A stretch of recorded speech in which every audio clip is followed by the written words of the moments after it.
Assalamualaikum warahmatullahi wabarakatuh. Selamat pagi anak-anak. Bagaimana kabarnya hari ini? Baik semua ya? Oke, kalau gitu. Nah, sebelum kita mulai pelajaran pada pagi hari ini, alangkah lebih baiknya berdoa terlebih dahulu. Berdoa, mulai. Cukup? Hari ini ada yang nggak masuk? Ditengok sebelahnya? Nggak ada ya? Alhamdulillah semuanya sehat ya. Nah, sebelum kita mulai pelajaran pada pagi hari ini, Bapak ada video. Ini tolong disimak baik-baik ya.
Oke.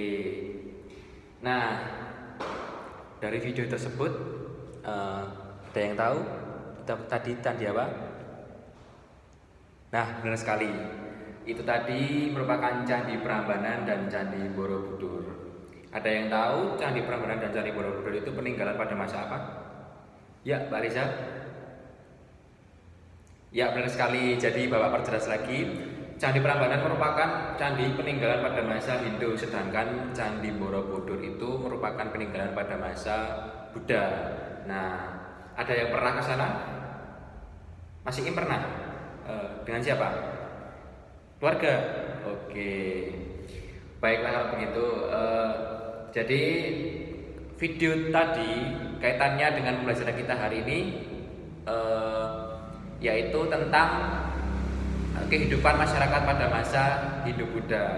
Nah, jadi peninggalan-peninggalan pada masa Hindu-Buddha itu kita harus menjaga dan melestarikan. Kalian sebagai generasi muda juga harus turut melestarikannya, sehingga peninggalan-peninggalan ini dapat terjaga dengan baik. Baik begitu anak-anak? Oke. Sebelum kita masuk ke pembelajarannya, Bapak akan menyampaikan tujuan pembelajaran terlebih dahulu. Yang pertama ada memahami proses masuknya Hindu-Buddha ke Indonesia. Kemudian ada memahami pengaruh serta peninggalan Hindu-Buddha di Indonesia. Oke. Jadi pada pagi hari ini kaitannya dengan video tadi, pelajaran hari ini kita akan mempelajari tentang masyarakat pada masa Hindu-Buddha. Nah, meliputi proses masuknya Hindu-Buddha ke Indonesia, pengaruh serta peninggalan-peninggalannya. Apakah kalian sudah siap belajar anak-anak? Mantap, masih semangat dong pagi-pagi. Oke. Nah, bisa dilihat di layar. Di sini Bapak menampilkan sebuah peta jalur perdagangan laut antara India dan Cina yang melewati wilayah perairan di Indonesia. Kepulauan Indonesia merupakan salah satu jalur alternatif yang sangat menguntungkan bagi masyarakat Cina dan India dalam melakukan perdagangan. Pada awalnya India dan Cina itu menggunakan jalur darat, yaitu yang dikenal jalur sutra. Kenapa jalur sutra? Ada yang tahu? Terima kasih Mbak Reza. Jadi jalur sutra itu India pada waktu itu India dan Cina memperdagangkan kain sutra. Jadi jalur daratnya diberikan nama jalur sutra. Karena dirasa tidak aman, kemudian mereka menggunakan jalur laut yang melalui perairan wilayah Indonesia. Nah, dari perairan wilayah Indonesia ini mereka juga sempat transit di beberapa titik di wilayah Indonesia. dan mereka masuk wilayah Indonesia dengan membawa budaya-budaya dari India maupun dari Cina. Oleh karena itu terdapat masuknya Hindu-Buddha itu beberapa teori dari para ahli. Teori yang pertama yaitu teori Waisa yang dibenarkan oleh N.J. Krom. Ia menyebutkan bahwa proses masuknya budaya Hindu-Buddha dibawa oleh pedagang India. Para pedagang India ini berdagang di Indonesia menyesuaikan dengan angin musim. Sambil menunggu perubahan angin, mereka transit di wilayah Indonesia selama para pedagang India tersebut menetap di Indonesia. Nah, ini memungkinkan terjadinya perkawinan atau percampuran budaya dari masyarakat India dengan masyarakat Indonesia. Kemudian ada teori kesatria. Teori kesatria ini merupakan teori yang diperkenalkan oleh C.C. Burke yang menjelaskan bahwa golongan kesatrialah yang membawa pengaruh Hindu-Buddha di Indonesia.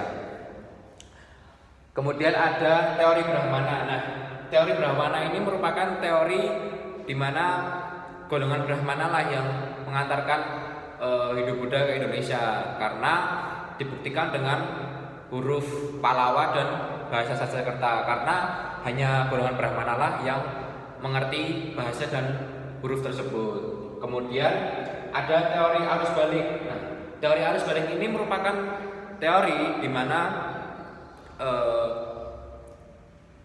pemuda Indonesia atau masyarakat Indonesia itu belajar Hindu-Buddha ke India. Kemudian setelah mereka memperdalam ilmunya, kemudian mereka kembali ke Indonesia dengan membelajarkan atau membawa pengaruh Hindu-Buddha ke Indonesia. Jadi masyarakat Indonesia kemudian mereka belajar ke India. Setelah mereka tamat dari belajar di India, kemudian mereka kembali ke Indonesia dengan mempelajarkan pelajaran Hindu-Buddha ke Indonesia. Kemudian apa saja pengaruh Hindu-Buddha terhadap masyarakat Indonesia? Yaitu ada di bidang pemerintahan. Di bidang pemerintahan yaitu ada seorang kepala suku.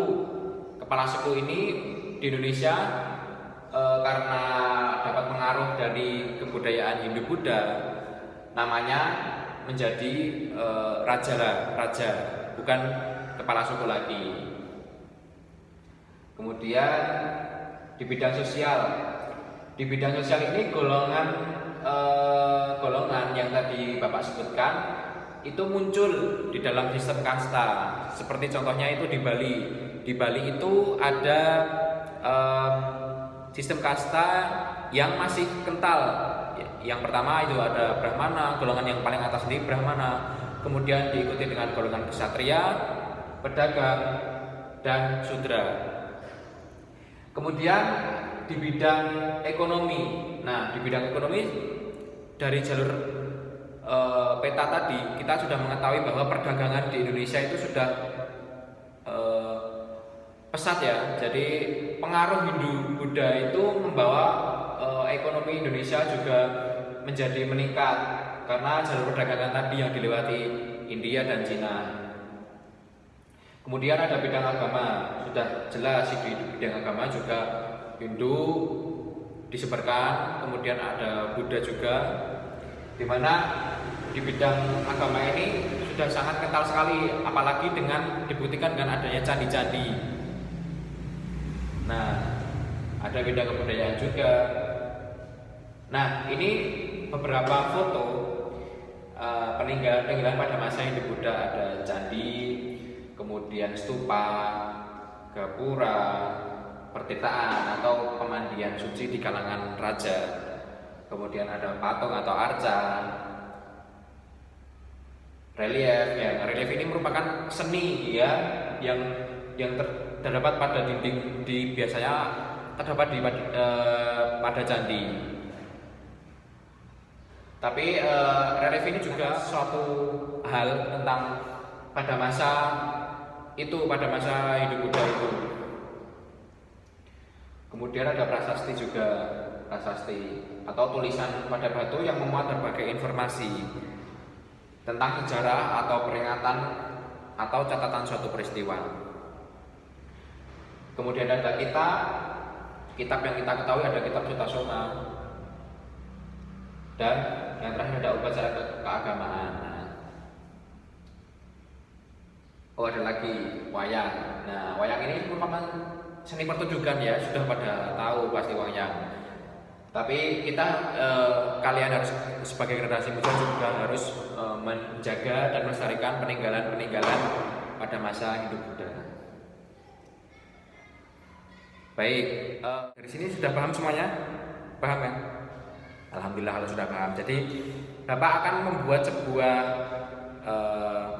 kuis nanti, atau apa ya namanya itu, number of challenge ya. Nanti Bapak akan membuatkan sebuah soal nanti di dalam nomor nanti ada nomor, kemudian di dalam nomor tersebut ada sebuah soal. Nanti kalian bisa menjawabnya langsung di depan papan tulis yang sudah Bapak sediakan. Nanti Bapak sediakan spidol, nanti kalian jawab di papan tulis. Sudah paham anak-anak? Sudah ngerti ya? Oke kalau begitu. Nah, ini Bapak sudah menyiapkan sebuah kertas ya. Ini ada nomornya, ada 1, 2, 3, 4. Nah, di belakang nomor ini ada sebuah pertanyaan. Nanti kalian bisa menjawabnya.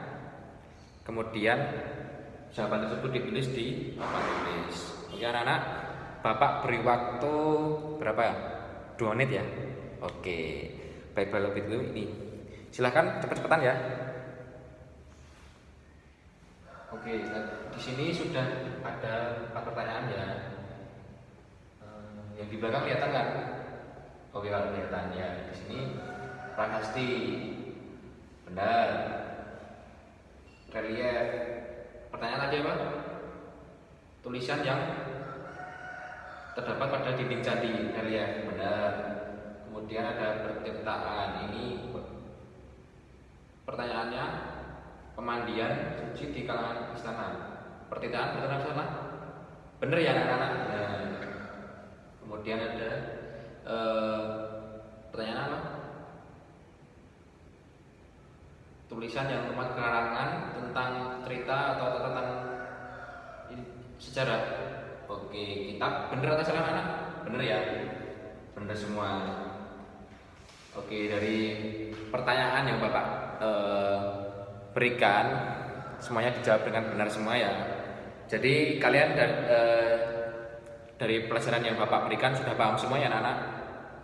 Oke kalau begitu. Jadi ada yang dapat menyimpulkan pada pelajaran pagi hari ini? Silakan, Mbak Efti.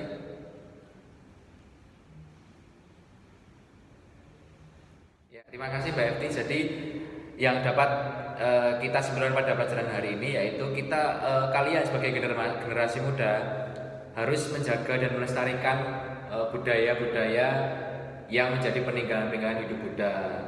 Harus menjaga dan melestarikan supaya tidak luntur dan supaya tidak tidak menjadi hal yang dilupakan, tapi harus kita pelajarkan agar di kemudian kelak menjadi sebuah informasi sejarah yang penting bagi kita semua. Oke anak-anak, dari pelajaran tadi sudah paham semua ya anak-anak? Baiklah kalau begitu kita cukupkan pada pelajaran pagi hari ini. Sebelum mengakhirinya, Bapak minta tolong kalian buka pelajaran untuk minggu depan. Kalian buka buku tentang kehidupan masyarakat pada masa Islam. Sudah paham ya anak-anak?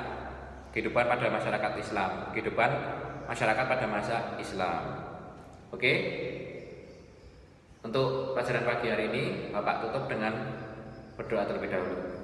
Berdoa mulai. Cukup? Terima kasih anak-anak atas perhatiannya. Dari Bapak, wassalamualaikum warahmatullahi wabarakatuh.